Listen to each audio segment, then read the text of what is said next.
In this introductory segment, I'd like to introduce you to the state of the world and food.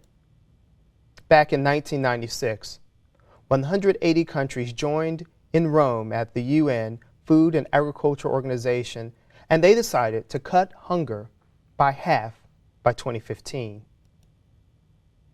Well, 5 years later, the first World Food Summit joined, and several of the delegations were very concerned about the subsidization in developed countries.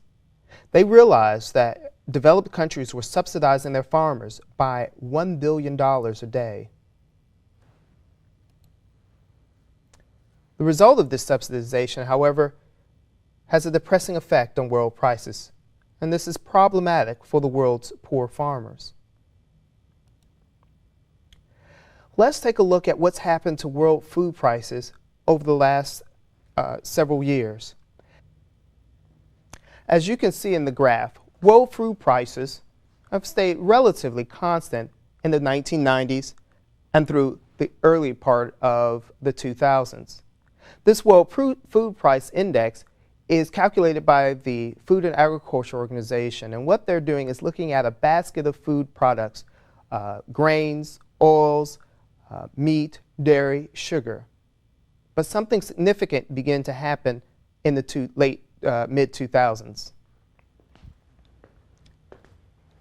Between 2005 and 2008, world food prices increased by 87%.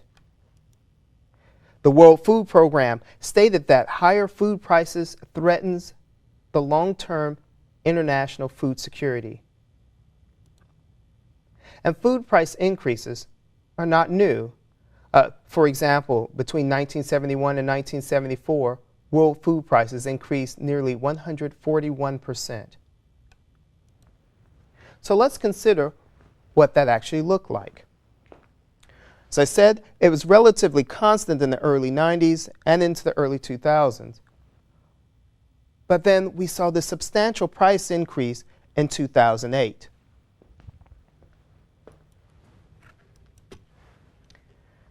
However, after that peak, as you could see in that previous graph, world food prices began to fall and fell almost 28%.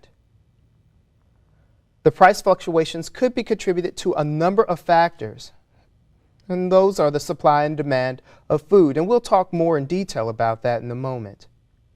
But then in 2009, world food prices fell even further, and then by 2010 and then going into 2011, we see world food prices began to rise again, higher than the heights of the 2008 year.